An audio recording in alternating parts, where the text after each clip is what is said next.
Hello everyone, welcome back to my channel. ನಾನಿವತ್ತು ಚಿಕನ್ನ ಬಳಸ್ಕೊಂಡು ಚಿಕನ್ ಚಾಪ್ಸ್ನ ರೆಡಿ ಮಾಡ್ತಾ ಇದ್ದೀನಿ.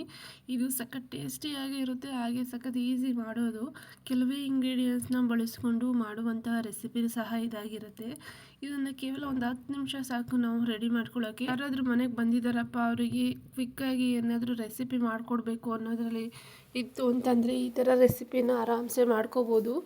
ಚಿಕನ್ನ ಬಳಸ್ಕೊಂಡು ಸಾರನ್ನೇ ಮಾಡಬೇಕು ಅಂತ ಏನಿಲ್ಲ, ಈ ಥರ ಚಾಪ್ಸ್ಗಳನ್ನ ಮಾಡಿಕೊಂಡ್ರು ತುಂಬ ಟೇಸ್ಟಿಯಾಗಿರುತ್ತೆ. ಹಾಗೆ ಇದನ್ನು ರೆಡಿ ಮಾಡೋಕ್ಕೆ ಹೆಚ್ಚಿನ ಐಟಮನ್ನು ಸಹ ನಾವು ಇದಕ್ಕೆ ಬಳಸೋಲ್ಲ.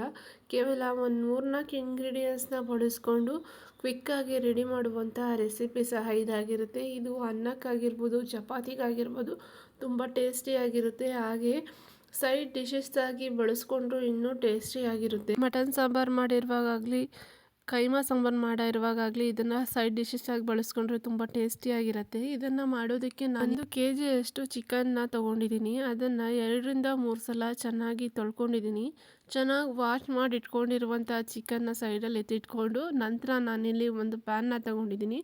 ಅದಕ್ಕೆ ಒಂದು ಸ್ವಲ್ಪ ಎಣ್ಣೆನ ಹಾಕ್ಕೊತಾ ಇದ್ದೀನಿ. ಒಂದು 5ರಿಂದ 6 ಸ್ಪೂನಷ್ಟು ಎಣ್ಣೆನ ಹಾಕ್ಕೊಂಡು ಅದು ಎಣ್ಣೆನ ಕಾಯಿಸ್ಕೋಬೇಕಾಗತ್ತೆ. ಎಣ್ಣೆ ಕಾದ ನಂತರ ನಾನಿಲ್ಲಿ ಒಂದು ದಪ್ಪದಾದಂತಹ ಈರುಳ್ಳಿಯನ್ನು ಸಣ್ಣಕ್ಕೆ ಹೆಚ್ಚಿಟ್ಕೊಂಡಿದ್ದೀನಿ, ಅದನ್ನು ಹಾಕ್ಕೊತಾ ಇದ್ದೀನಿ. ಇಲ್ಲಿ ಮಾಮೂಲಿ ಈರುಳ್ಳಿಯನ್ನು ಚೆನ್ನಾಗಿ ಫ್ರೈ ಮಾಡ್ಕೋಬೇಕಾಗತ್ತೆ. ಅದು ಸಾಫ್ಟ್ ಆಗೋವರೆಗೂ ಚೆನ್ನಾಗಿ ಫ್ರೈ ಮಾಡಿಕೊಂಡು ನಂತರ ಅದಕ್ಕೆ ಚಿಕನ್ನ ಆ್ಯಡ್ ಮಾಡ್ಕೋಬೇಕಾಗತ್ತೆ. ಅಲ್ಲಿವರೆಗೂ ನಾನು ಈರುಳ್ಳಿನ ಹೀಗೆ ಸಾಫ್ಟ್ ಆಗೋವರೆಗೂ ಚೆನ್ನಾಗಿ ರೋಸ್ಟ್ ಮಾಡ್ಕೊತೀನಿ. ಅದು ಫುಲ್ಲು ಸಾಫ್ಟ್ ಆಗೋವರೆಗೂ ಹೀಗೆ ರೋಸ್ಟ್ ಮಾಡ್ಕೋಬೇಕಾಗತ್ತೆ. ಹಾಗೆ ಹಾಕ್ಬಿಟ್ರೆ ಈರುಳ್ಳಿ ಹಸಿ ವಾಸನೆ ಹಾಗಾಗಿ ಇರುತ್ತೆ. ಸೊ ಅದಕ್ಕೋಸ್ಕರನೇ ಈರುಳ್ಳಿ ಚೆನ್ನಾಗಿ ರೋಸ್ಟ್ ಆಗಬೇಕು.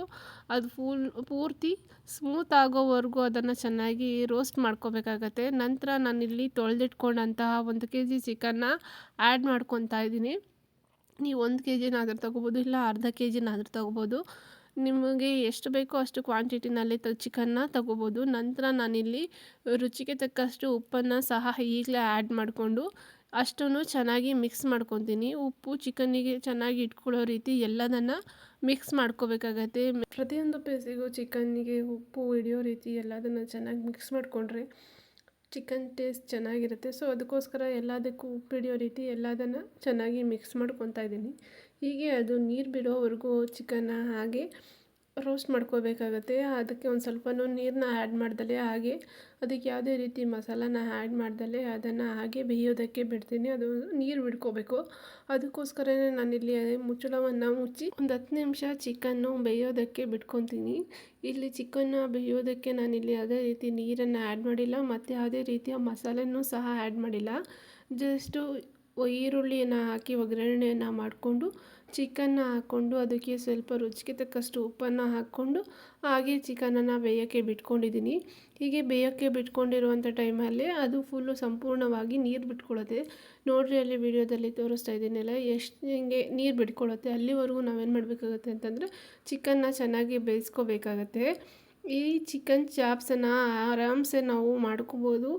ತಿಳಿ ಸಾರು ಮಾಡ್ಕೊಂಡಾಗ ಆಗಲೇ, ಬೇಳೆ ಸಾರು ಮಾಡ್ಕೊಂಡಾಗ, ಹಾಗೆ ಸೊಪ್ಪಿನ ಸಾರು ಮಾಡ್ಕೊಂಡಾಗ ಈ ಥರ ಚಾಪ್ಸ್ನ ಮಾಡ್ಕೊಂಡು ತಿಂದರೆ ಸಖತ್ ಟೇಸ್ಟಿಯಾಗಿರುತ್ತೆ. ಹಾಗೆ ಇದನ್ನು ಫಂಕ್ಷನ್ಗಳಲ್ಲಿ ಸೈಡ್ ಡಿಶಸ್ ಆಗಿ ಮಾಡ್ತಾರೆ. ತುಂಬ ಟೇಸ್ಟಿಯಾಗೂ ಸಹ ಇರುತ್ತೆ. ಈ ರೀತಿ ಮಾಡ್ಕೊಂಡು ತಿನ್ನೋದ್ರಿಂದ ಚಿಕನ್ ತಿನ್ನೋರಿಗೆ ಭಾಳ ಇಷ್ಟಪಟ್ಟು ತಿಂತಾರೆ ಈ ಥರ ಮಾಡಿಕೊಡೋದ್ರಿಂದ. ಈಗ ಚಿಕನ್ನ ಬೇಯೋಕೆ ಇಟ್ಟಿದ್ನಲ್ಲ, ಅದಕ್ಕೆ ನಾನಿಲ್ಲಿ ಒಂದು ಮಸಾಲೆನ ಹಾಕ್ಕೊತೀನಿ. ಅದಕ್ಕೆ ಒಂದು 5ರಿಂದ 6 ಮೆಣಸಿನ್ಕಾಯಿ, ಒಂದು 10ರಿಂದ 15 ಮೆಣಸು, ಹಾಗೆ ಒಂದು 1/4 ಕಪ್ಪಷ್ಟು ಕಾಯಿ, 1 ಕಪ್ಪಷ್ಟು ಪುದೀನ, 1 ಕಪ್ಪಷ್ಟು ಕೊತ್ತಂಬರಿ ಸೊಪ್ಪು, ಹಾಗೆ ಶುಂಠಿ ಬೆಳ್ಳುಳ್ಳಿನ ತೊಗೊಂಡಿದ್ದೀನಿ. ನಂತರ ಸ್ವಲ್ಪ ನೀರನ್ನು ಹಾಕಿ ಮಿಕ್ಸಿ ಮಾಡಿ ಎತ್ತಿಟ್ಕೊತೀನಿ. ಇಲ್ಲಿ ಚಿಕನ್ನು ಬೇಯ್ತಾ ಇದೆ. ಇಲ್ಲಿ ನೀರು ಬಿಟ್ಕೊಂಡಿದೆ, ನೋಡಿರಿ ಎಷ್ಟು ಚೆನ್ನಾಗಿ ನೀರು ಬಿಟ್ಕೊಂಡಿದೆ ಚಿಕನ್ ಅಷ್ಟು. ಮುಚ್ಚಳವನ್ನು ತೆಗ್ದು ಪುನಃ ನಾನಿಲ್ಲಿ ಚಿಕನ್ನ ಮಿಕ್ಸ್ ಮಾಡ್ತೀನಿ ಎಲ್ಲದನ್ನು. ಹೀಗೆ ಅವಾಗವಾಗ ಸಂಪೂರ್ಣವಾಗಿ ಚಿಕನ್ನ ಮಿಕ್ಸ್ ಮಾಡ್ಕೊತಾ ಇರಬೇಕು. ಆವಾಗ ಮೇಲೆ ಕೆಳಗೆ ಆಗಿರ್ಬೋದು ಎಲ್ಲದೂ ಚೆನ್ನಾಗಿ ಬೇಯುತ್ತೆ. ಅವಾಗವಾಗ ಈ ಥರ ಮಿಕ್ಸ್ ಮಾಡ್ತಾ ಇರಬೇಕು. ಇಲ್ಲಾಂತಂದರೆ ಚಿಕನ್ನು ತಳ ಹಿಡಿದ್ಬಿಟ್ರೆ ಟೇಸ್ಟ್ ಚೆನ್ನಾಗಿರೋದಿಲ್ಲ. ಸೊ ಅವಾಗವಾಗ ಈ ಥರ ಮಿಕ್ಸ್ ಮಾಡ್ಕೊತಾ ಇದ್ದರೆ ಮೇಲೆ ಕೆಳಗೆ ಇಲ್ಲ ಹಿಂದೆ ಮುಂದೆ ಮಾಡ್ತಾಯಿದ್ರೆ ಚಿಕನ್ ಚೆನ್ನಾಗಿ ಬೇಯುತ್ತೆ. ಸೊ ಅದಕ್ಕೋಸ್ಕರನೇ ಪುನಃ ನಾನಿಲ್ಲಿ ಒಂದು 5 ನಿಮಿಷ ಮುಚ್ಚಳವನ್ನು ಮುಚ್ಚಿ ಬೇಯಿಸ್ಕೊತೀನಿ. ಅಲ್ಲಿ ಖಾರವನ್ನು ರೆಡಿ ಮಾಡಿ ಇಟ್ಕೊಂಡಿದ್ದೀನಿ. ಅದನ್ನು ನಂತರ ನಾನಿಲ್ಲಿ ಆ್ಯಡ್ ಮಾಡ್ಕೊತೀನಿ. ಕೇವಲ ಅದೊಂದು ಮಸಾಲೆಯನ್ನು ರುಬ್ಕೊಂಡ್ರೆ ಸಾಕು ಈ ಚಿಕನ್ ಚಾಪ್ಸಿಗೆ. ಮತ್ತಿನ್ಯಾವ ಮಸಾಲೆನ ನಾವು ರುಬ್ಬೋದಿಲ್ಲ, ಹಾಗೆ ಮತ್ತಿನ್ಯಾವ ಗರಂ ಮಸಾಲ ಪೌಡರ್ಗಳನ್ನು ಸಹ ಆ್ಯಡ್ ಮಾಡೋದಿಲ್ಲ. ಹೀಗೆ ಸಿಂಪಲ್ಲಾಗಿ ಟೇಸ್ಟಿಯಾಗಿ ರುಚಿಕರವಾಗಿ ಮಾಡ್ಕೊಳ್ಳುವಂಥ ಚಾಪ್ಸ್ ಸಹ ಇದಾಗಿರುತ್ತೆ. ನಾವು ಹೆಚ್ಚು ಪುದೀನ ಸೊಪ್ಪನ್ನು ಯೂಸ್ ಮಾಡಿದ್ರೆ ಇನ್ನೂ ಟೇಸ್ಟ್ ಕೊಡುತ್ತೆ. ಹಾಗೆಯೇ ಇದಕ್ಕೆ ಮೇಯ್ನಾಗಿ ಮೆಣಸನ್ನು ಜಾಸ್ತಿ ಹಾಕ್ಕೋಬೇಕು. ಮೆಣಸು ಜಾಸ್ತಿ ಹಾಕ್ಕೊಂಡಷ್ಟು ಟೇಸ್ಟು ನಮಗೆ ಚೆನ್ನಾಗಿ ಕೊಡುತ್ತೆ. ಮೆಣಸು, ಹಸಿಮೆಣಸಿನ್ಕಾಯಿ, ಪುದೀನ ಸೊಪ್ಪು ಈ ಮೂರೇ ಇಂಗ್ರೀಡಿಯೆಂಟ್ಸು ಇದಕ್ಕೆ ಟೇಸ್ಟ್ ಕೊಡೋದು. ಆ ಮೂರು ಇಂಗ್ರೀಡಿಯೆಂಟ್ಸ್ ಜಾಸ್ತಿ ಹಾಕ್ಕೊಂಡಷ್ಟು ನಮಗೆ ಟೇಸ್ಟು ಜಾಸ್ತಿ ಚೆನ್ನಾಗಿ ಕೊಡುತ್ತೆ. ಹಾಗೆ ನಾವಿಲ್ಲಿ ಮಸಾಲೆಯನ್ನು ರುಬ್ಕೋಬೇಕಾದ್ರೆ ನೈಸಾಗಿ ರುಬ್ಕೊಬಾರ್ದು. ಇದು ತರಿಯಾಗೇ ಇರಬೇಕು. ನೋಡ್ರಿ ಇಲ್ಲಿ ನಾನು ತೋರಿಸ್ತೀನಲ್ಲ, ಈ ಥರ ತರಿಯಾಗಿದ್ದಾಗ ಇದಕ್ಕೆ ಟೇಸ್ಟ್ ಚೆನ್ನಾಗಿರುತ್ತೆ. ನಾವು ನೈಸಾಗಿ ರುಬ್ಕೊಂಬಿಟ್ರೆ ಚಿಕನಿಗೆ ಅದು ಮಸಾಲೆ ಇಟ್ಕೊಳೋದಿಲ್ಲ. ಸೊ ಹಾಗಾಗಿ ತರಿಯಾಗೇ ರುಬ್ಕೊಬೇಕು. ಆದಷ್ಟು ಮೆಣಸು, ಮೆಣಸಿನ್ಕಾಯಿ, ಪುದೀನ, ಕೊತ್ತಂಬರಿ ಸೊಪ್ಪು ಇವನ್ನ ಜಾಸ್ತಿ ಹಾಕ್ಕೊಂಡ್ರೆ ನಮಗೆ ಟೇಸ್ಟು ಚೆನ್ನಾಗಿರುತ್ತೆ, ಕಲ್ಲರು ಸಹ ಚೆನ್ನಾಗಿ ಬರುತ್ತೆ. ಈಗ ನಾನು ರುಬ್ಬಿಟ್ಕೊಂಡಿರುವಂತಹ ಮಸಾಲೆನ ಚಿಕನ್ ಮೇಲೆ ಹಾಕ್ಕೊಂಡು ಪುನಃ ಎಲ್ಲದನ್ನು ಚೆನ್ನಾಗಿ ಮಿಕ್ಸ್ ಮಾಡ್ಕೊತೀನಿ. ಈ ರೀತಿ ಎಲ್ಲದನ್ನು ಮಿಕ್ಸ್ ಮಾಡ್ಕೋಬೇಕು. ಚಿಕನಿಗೆ ಮಸಾಲೆ ಹಿಡಿಯೋ ರೀತಿನಲ್ಲಿ ಎಲ್ಲದಕ್ಕೂ ಮಸಾಲೆ ಹಿಡಿಯೋ ರೀತಿನಲ್ಲಿ ನಾವಿಲ್ಲಿ ಮಿಕ್ಸ್ ಮಾಡ್ಕೋಬೇಕು. ಈ ರೀತಿ ಚೆನ್ನಾಗಿ ಮಿಕ್ಸ್ ಮಾಡಿಕೊಂಡ್ರೆ ಏನಾಗುತ್ತೆ ಅಂತಂದರೆ ಎಲ್ಲ ಚಿಕನಿಗೂ ಮಸಾಲೆ ಇಟ್ಕೊಳ್ಳುತ್ತೆ. ಈ ಮಸಾಲೆ ಇದೆಯಲ್ಲ, ಈ ಅಷ್ಟು ಗ್ರೇವಿನೂ ಕಡಿಮೆ ಆಗೋವರೆಗೂ ನಾವಿಲ್ಲಿ ಚಿಕನ್ನ ಪುನಃ ಬೇಯಿಸ್ಕೋಬೇಕಾಗತ್ತೆ. ಈ ರೀತಿ ಮಾಡಿಕೊಂಡ್ರೆ ಅಷ್ಟು ಟೇಸ್ಟ್ ಇರಲ್ಲ. ಅದು ಚಿಕನ್ನಿನಲ್ಲಿರುವಂಥ ಮಸಾಲೆ ಪೂರ್ತಿ ಕಡಿಮೆ ಆಗೋವರೆಗೂ ನಾವಿಲ್ಲಿ ಚಿಕನ್ನ ಬೇಯಿಸ್ಕೊಬೇಕು. ಈ ರೀತಿಯಲ್ಲಿ ಈಸಿಯಾಗಿ ಮಾಡ್ಕೊಳ್ಳುವಂಥ ಚಿಕನ್ ರೆಸಿಪಿ ಇದಾಗಿರುತ್ತೆ. ನೋಡಿರಿ ಅಲ್ಲಿ ತೋರಿಸ್ತಾ ಇದ್ದೀನಲ್ಲ, ಚಿಕನ್ನಿಗೆ ಮಸಾಲೆ ಹಾಕಿದ ಕೂಡಲೇ ಚಿಕನ್ ಕುದೀತಾ ಇದೆ. ಹೀಗೆ ಪುನಃ ನಾನಿಲ್ಲಿ ಒಂದು 10 ನಿಮಿಷ ಚಿಕನ್ನ ಬೇಯಿಸೋಕ್ಕೆ ಇಟ್ಕೊತಾ ಇದ್ದೀನಿ. ಈ ರೀತಿ ಮಸಾಲೆನಲ್ಲಿ ಪುನಃ ಒಂದು 5 ನಿಮಿಷ ಹೈ ಫ್ಲೇಮು, ಒಂದು 5 ನಿಮಿಷ ಲೋ ಫ್ಲೇಮಲ್ಲಿ ಮಾಡಿ ಬೇಯಿಸ್ಕೊಂಡ್ರೆ ಎಲ್ಲ ಮಸಾಲೆ ಎಲ್ಲ ಚಿಕನಿಗೆ ಇಟ್ಕೊಂಡಿರುತ್ತೆ. ಹಾಗೆ ಆ ಮಸಾಲೆ ಎಲ್ಲ ಪೂರ್ತಿ ಡೌನ್ ಆಗೋವರೆಗೂ ನಾವಿಲ್ಲಿ ಬೇಯಿಸ್ಕೋಬೇಕಾಗತ್ತೆ. ಇಲ್ಲ ನಮಗೆ ಅನ್ನಕ್ಕೆ ಆಗಿರಲಿ, ಚಪಾತಿಗೆ ಆಗಿರಲಿ ಗ್ರೇವಿ ಬೇಕು ಅಂತಂದರೆ ಅದೊಂದು ಸ್ವಲ್ಪ ತಿಕ್ಕಾಗೋವರೆಗಾದರೂ ಬೇಯಿಸ್ಕೋಬೇಕು. ಇಲ್ಲ ಅಂತಂದರೆ ಅಷ್ಟು ಟೇಸ್ಟ್ ಮಸಾಲೆ ಒಂದು ಹಿಡಿದ್ಬಿಟ್ರೆ ಸಾಕಪ್ಪ, ಒಂದು 5 ನಿಮಿಷದಲ್ಲಿ ಬೇಯಿಸ್ಕೊಂಡು ನಾನು ಆಫ್ ಮಾಡ್ಕೊಬಿಡ್ತೀನಿ ಅಂತಂದರೆ ಆವಾಗೂ ಸಹ ಮಸಾಲೆ ಎಲ್ಲ ಸಂಪೂರ್ಣವಾಗಿ ಕಡಿಮೆ ಆಗೋವರೆಗೂ ನಾವಿಲ್ಲಿ ಚಿಕನ್ನ ಬೇಯಿಸ್ಕೋಬೇಕಾಗತ್ತೆ. ಹೀಗೆ ಅರ್ಧಕ್ಕೆ ತೆಗೆದ್ಬಿಟ್ರೆ ಚಿಕನ್ನು ಚೆನ್ನಾಗಿರೋದಿಲ್ಲ.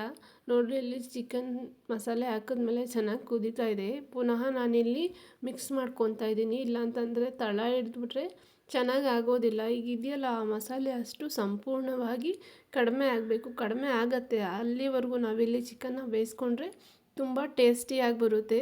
ಈ ರೀತಿಯಲ್ಲಿ ನಾವು ಸಿಂಪಲ್ಲಾಗಿ ಟೇಸ್ಟಿಯಾಗಿ ಚಿಕನ್ ಚಾಪ್ಸ್ನ ರೆಡಿ ಮಾಡ್ಕೋಬೋದು. ಈ ಥರ ಗ್ರೇವಿ ಜಾಸ್ತಿ ಬೇಕು ಅಂತಂದರೆ ಇನ್ನೊಂದು ಸ್ವಲ್ಪ ಜಾಸ್ತಿ ನೀರು ಹಾಕ್ಕೊಂಡು ಬೇಯಿಸ್ಕೊಂಡ್ರೆ ಅದು ಅನ್ನಕ್ಕಾಗಲಿ ಚಪಾತಿಗಾಗಲಿ ತುಂಬ ಟೇಸ್ಟಿಯಾಗಿರುತ್ತೆ. ಇಲ್ಲ ನಮಗೆ ತಿಕ್ಕಾಗೇ ಬೇಕು ಅಂತಂದರೆ ಅದು ಪೂರ್ತಿ ಡೌನ್ ಆಗೋವರೆಗೂ ನಾವು ಚೆನ್ನಾಗಿ ಬೇಯಿಸ್ಕೊಂಡ್ರೆ ಆವಾಗ ಚಿಕನಿಗೆ ಗ್ರೇವಿ ಚೆನ್ನಾಗಿ ಇಟ್ಕೊಂಡಿದ್ರೆ ಆವಾಗ ಟೇಸ್ಟ್ ಚೆನ್ನಾಗಿ ಬರುತ್ತೆ. ಸೊ ಈ ರೀತಿಯಲ್ಲಿ ಸಿಂಪಲ್ಲಾಗಿ ಟೇಸ್ಟಿಯಾಗಿ ಮಾಡ್ಕೋಬೋದು.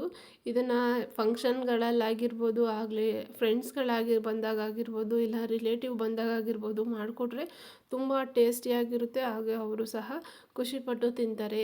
ಈ ಮಟನ್ ಸಾಂಬಾರು ಮಾಡಿದಾಗ ಆಗಿರ್ಬೋದು, ಕೈಮಾ ಸಾಂಬಾರು ಮಾಡಿದಾಗ ಆಗಿರ್ಬೋದು, ಈ ರೀತಿ ನಾನ್ ವೆಜ್ಗಳು ಮಾಡಿದಾಗ ಈ ಚಾಪ್ಸ್ನ ಸೈಡ್ಸಾಗಿ ಮಾಡ್ಕೊಂಡು ತಿನ್ಬೋದು. ಹಾಗೆಯೇ ತಿಳಿ ಸಾಂಬಾರು, ಬೇಳೆ ಸಾಂಬಾರು, ಸೊಪ್ಪು ಸಾಂಬಾರು ಈ ಥರ ವೆಜ್ ಮಾಡಿದಾಗಲೂ ಸಹ ಇದನ್ನು ಸೈಡ್ಸಾಗಿ ಮಾಡ್ಕೊಂಡು ತಿಂದರೆ ತುಂಬ ಟೇಸ್ಟಿಯಾಗಿರುತ್ತೆ. ಇಲ್ಲ ನಮ್ಗೆ ಅದೇನು ಬೇಡ ಅಂತಂದರೆ ಜಸ್ಟ್ ಅನ್ನಕ್ಕೂ ಸಹ ಹಾಕ್ಕೊಂಡು ತಿನ್ನೋಕ್ಕೂ ತುಂಬ ಟೇಸ್ಟಿಯಾಗಿರುತ್ತೆ. ಇಲ್ಲ ಚಪಾತಿ ಪೂರಿಗಾದರೂ ಮಾಡ್ಕೊಂಡು ತಿಂದ್ರೂ ಸಖತ್ತು ಟೇಸ್ಟಿಯಾಗಿರುತ್ತೆ. ಈ ನಾನ್ ವೆಜ್ ತಿನ್ನೋರು ಅದರಲ್ಲಿ ಕೆಲವೊಬ್ಬರು ಚಿಕನ್ ಲವರ್ಸೇ ಇರ್ತಾರೆ, ಬರೀ ಚಿಕನ್ ತಿನ್ನಬೇಕು ಅನ್ನೋರೇ ಇರ್ತಾರೆ. ಅಂಥವರಿಗೆ ಈ ಥರ ಡಿಫ್ರೆಂಟಾಗಿ ಟೇಸ್ಟಿಯಾಗಿ ಮಾಡಿಕೊಟ್ರೆ ಚೆನ್ನಾಗಿ ತಿಂತಾರೆ. ಚಿಕನ್ನ ಈ ಥರ ಮಾಡಿಕೊಡ್ರಿ ಒಂದ್ಸಲ ಮನೇಲಿ, ನೀವು ಒಂದ್ಸಲ ಮನೇಲಿ ಟ್ರೈ ಮಾಡಿರಿ, ತುಂಬ ಟೇಸ್ಟಿಯಾಗಿ ಬರುತ್ತೆ. ನಾವಂತೂ ಚಿಕ್ಕವರಲ್ಲಿದ್ದಾಗ ನಮ್ಮ ಮನೇಲಿ ಯಾವಾಗಲೂ ನಾನ್ ವೆಜ್ ಮಟನ್ ಸಾಂಬಾರು ಮಾಡಿದಾಗ ಈ ಥರ ಚಾಪ್ಸ್ನ ಮಾಡ್ತಾಯಿದ್ರು. ನಾವು ಮಟನ್ ತಿಂದಿಲ್ದವರೆಲ್ಲ ನಾವೇನು ಮಾಡ್ತಾಯಿದ್ವಿ, ಈ ಥರ ಚಿಕನ್ ಚಾಪ್ಸ್ನ ಮಾಡ್ಕೊಂಡು ಗ್ರೇವಿ ಮಾಡ್ಕೊಂಡು ಅದಕ್ಕೆ ಅನ್ನ ಕಲಿಸ್ಕೊಂಡು ತಿಂತಾಯಿದ್ರೆ ಅಬ್ಬಾ ಅದ್ರ ಟೇಸ್ಟು ಎಷ್ಟು ಸಖತ್ತಾಗಿರುತ್ತೆ ಅಂತಂದರೆ, ನಮಗೋಸ್ಕರ ಅಂತಲೇ ನಮ್ಮ ಮನೇಲಿ ಈ ಥರ ಗ್ರೀನ್ ಚಿಕನ್ ಅಂತಲೂ ಸಹ ಕರೀತಾರೆ, ಚಾಪ್ಸ್ ಅಂತಲೂ ಕರೀತಾರೆ. ಈ ಚಿಕನ್ನ ರೆಡಿ ಮಾಡಿಕೊಡೋರು ನಮ್ಮಮ್ಮ, ತುಂಬ ಟೇಸ್ಟಿಯಾಗಿ ಮಾಡೋರು. ಅದೇ ರೀತಿ ನಾನು ಇಲ್ಲಿ ಟ್ರೈ ಮಾಡ್ತಾಯಿದ್ದೀನಿ. ತುಂಬ ಟೇಸ್ಟಿಯಾಗಿ ಬರುತ್ತೆ ಮಾಡಿದ್ರೆ. ಚಿಕನ್ಸ್ ಲವರ್ಸ್ ಇರ್ತಾರಲ್ಲ ಅವರಿಗಂತೂ ಈ ಥರ ಗ್ರೇವಿಗಳನ್ನ ಮಾಡಿಕೊಟ್ಬಿಟ್ರೆ ತುಂಬ ಇಷ್ಟಪಟ್ಟು ತಿಂತಾರೆ. ಮಸ್ಟ್ ಆ್ಯಂಡ್ ಶುಡ್ ಆಗಿ ಎಲ್ಲರೂ ಇದನ್ನು ಟ್ರೈ ಮಾಡಿರಿ. ಏಕೆಂತಂದರೆ ತುಂಬ ಟೇಸ್ಟಿಯಾಗಿ ಬರುತ್ತೆ ಈ ಚಿಕನ್ನು. ಇಲ್ಲಿ ಆಗಲೇ ನೋಡಿರಿ, ಇಲ್ಲಿ ತೋರಿಸ್ತಾ ಇದ್ದೀನಿ. ಆವಾಗಲೇ ನಾನು ಹಾಕಿದಾಗ ಮಸಾಲೆ ಎಷ್ಟಿತ್ತು, ಈಗೆಲ್ಲ ಡೌನ್ ಆಗಿದೆ, ಡೌನ್ ಆಗಕ್ಕೆ ಬರ್ತಾಯಿದೆ. ಈ ರೀತಿಯಲ್ಲಿ ಮಸಾಲೆ ಪೂರ್ತಿ ಡೌನ್ ಆಗಬೇಕು. ಅಲ್ಲಿವರೆಗೂ ನಾವು ಇದನ್ನು ಗ್ರೇವಿನ ಚಿಕನಿಗೆ ಇಟ್ಕೊಳ್ಳೋ ರೀತಿ ಕುದಿಸ್ಕೊಂಡ್ರೆ ಡೌನ್ ಆಗುತ್ತೆ. ಆವಾಗ ಚಿಕನಿಗೆ ಗ್ರೇವಿ ಚೆನ್ನಾಗಿ ಇಟ್ಕೊಳ್ಳುತ್ತೆ. ಇಲ್ಲ ಅಂತಂದರೆ ಚಿಕನ್ನು ಸಹ ಟೇಸ್ಟ್ ಕೊಡೋದಿಲ್ಲ. ಗ್ರೇವಿ ಇಲ್ಲ ಅಂತಂದರೆ ಇದಕ್ಕೆ ಗ್ರೇವಿ ಇಟ್ಕೊಂಡಾಗ್ಲೇ ಚಿಕನ್ ಟೇಸ್ಟ್ ಸಖತ್ತಾಗಿ ಕೊಡೋದು. ತೋರಿಸ್ತಾ ಇದ್ದೀನಿ ನೋಡಿರಿ, ಅಲ್ಲಿ ಈ ರೀತಿ ಬರಬೇಕು. ಅದು ಪೂರ್ತಿ ಡೌನ್ ಆಗಬೇಕು. ಮಸಾಲೆ ಪೂರ್ತಿ ಡೌನ್ ಆದಾಗಲೇ ಚಿಕನ್ ಗ್ರೇವಿ ಸಖತ್ತಾಗಿ ಆಗೋದು. ನಾನಿಲ್ಲಿ ಚಿಕನ್ನಿಗೆಲ್ಲ ಮಸಾಲೆ ಇಟ್ಕೊಂಡಿದ್ದೆ. ಸೊ ಸ್ಟವನ್ನು ಆಫ್ ಮಾಡ್ಕೊತೀನಿ. ಈ ರೀತಿಯಲ್ಲಿ ಸಿಂಪಲ್ಲಾಗಿ ಟೇಸ್ಟಿಯಾಗಿ ಮನೆಯಲ್ಲಿ ಈಸಿಯಾಗಿ ಮಾಡ್ಕೊಳ್ಳುವಂಥ ಚಿಕನ್ ಚಾಪ್ಸ್ ಇದಾಗಿರುತ್ತೆ. ಸೊ ನೀವು ಒಂದ್ಸಲ ಮನೇಲಿ ಟ್ರೈ ಮಾಡಿ ನೋಡಿರಿ. ಇದಕ್ಕೇನು ಜಾಸ್ತಿ ಟೈಮು ಬೇಡ, ಹಾಗೆ ಜಾಸ್ತಿ ಇಂಗ್ರೀಡಿಯೆಂಟ್ಸು ಬೇಡ, ಹಾಗೆ ಜಾಸ್ತಿ ಕೆಲಸನೂ ಇದಕ್ಕಿರೋದಿಲ್ಲ. ಜಸ್ಟ್ ಒಂದು ಮಸಾಲೆನ ರುಬ್ಕೊಬೇಕಷ್ಟೇ. ಆ ಮಸಾಲೆಗೂ ಏನು ಜಾಸ್ತಿ ಐಟಮ್ಸ್ ಏನಿರೋದಿಲ್ಲ. ಕಡಿಮೆ ಐಟಮ್ನ ಬಳಸ್ಕೊಂಡು ಕಡಿಮೆ ಟೈಮಲ್ಲಿ ಮಾಡುವಂಥ ಇಂಗ್ರೀಡಿಯೆಂಟ್ಸ್ ಇದಾಗಿರುತ್ತೆ. ತುಂಬ ಟೇಸ್ಟಿಯಾಗಿ ತುಂಬ ಕ್ವಿಕ್ಕಾಗಿ ಮಾಡುವಂಥ ರೆಸಿಪಿ ಸಹ ಇದಾಗಿರುತ್ತೆ. ಸೊ ನೀವು ಒಂದ್ಸಲ ಮನೇಲಿ ಟ್ರೈ ಮಾಡಿ ನೋಡಿರಿ. ನಾನು ತೋರಿಸ್ತಾ ಇದ್ದೀನಲ್ಲ, ಗ್ರೇವಿ ಎಲ್ಲ ಈ ಥರ ಹಾಕ್ಕೊಂಡು ಸ್ವಲ್ಪ ಅನ್ನಕ್ಕೆ ಮಿಕ್ಸ್ ಮಾಡ್ಕೊಂಡು ತಿಂತಾಯಿದ್ರೆ ತುಂಬ ಟೇಸ್ಟಿಯಾಗಿ ಬರುತ್ತೆ. ತೋರಿಸ್ತಾ ಇದ್ದೀನಿ ನೋಡಿರಿ, ನಾನು ವೀಡಿಯೋದಲ್ಲಿ ಅನ್ನನ ಹಾಕ್ಕೊಂಡಿದ್ದೀನಿ, ಚಿಕನ್ ಗ್ರೇವಿನ ಹಾಕ್ಕೊಂಡಿದ್ದೀನಿ. ಅದಕ್ಕೆ ಸ್ವಲ್ಪ ಸೌತೆಕಾಯಿ ಹಾಗೆ ಈರುಳ್ಳಿ, ನಿಂಬೆಹಣ್ಣು ಹಾಕ್ಕೊಂಡು ಈ ರೀತಿಯಲ್ಲಿ ರೆಡಿ ಮಾಡಿ ಇಟ್ಕೊಂಡಿದ್ದೀನಿ. ಅದಕ್ಕೊಂದು ಸ್ವಲ್ಪ ಅನ್ನನ ಹಾಕ್ಕೊಂಡು ಈ ರೀತಿ ಗ್ರೇವಿನ ಹಾಕ್ಕೊಂಡು ಚೆನ್ನಾಗಿ ಕಲಿಸ್ಕೊಂಡು ತಿಂತಾಯಿದ್ರೆ ತುಂಬ ಟೇಸ್ಟಿಯಾಗಿರುತ್ತೆ. ಸೊ ಈ ರೀತಿಯಲ್ಲಿ ಈಸಿಯಾಗಿ ಕ್ವಿಕ್ಕಾಗಿ ಮಾಡ್ಕೊಳ್ಳುವಂಥ ರೆಸಿಪಿ ಸಹ ಇದಾಗಿರುತ್ತೆ. ನೀವು ಒಂದ್ಸಲ ಮನೆಯಲ್ಲಿ ಟ್ರೈ ಮಾಡಿ ನೋಡಿರಿ. ಟೇಸ್ಟಿಯಾಗಿರುವಂಥ ಸಿಂಪಲ್ಲಾಗಿರುವಂಥ ಚಿಕನ್ ಚಾಪ್ಸ್ ರೆಡಿಯಾಗಿದೆ. ಸೊ ಅದನ್ನು ಈ ರೀತಿ ಅನ್ನದಲ್ಲಿ ಕಲಿಸ್ಕೊಂಡು ತಿಂದರೆ ಆಯಿತು. ರೆಸಿಪಿ ಇಷ್ಟ ಆಯಿತು ಅಂತಂದರೆ ಲೈಕ್ ಮಾಡೋದು, ಶೇರ್ ಮಾಡೋದು, ಕಮೆಂಟ್ ಮಾಡೋದನ್ನು ಮರಿಬೇಡ್ರಿ. ಹಾಗೆ ಬೆಲ್ ಐಕಾನ್ನ ಪ್ರೆಸ್ ಮಾಡಿ. Thank you for watching.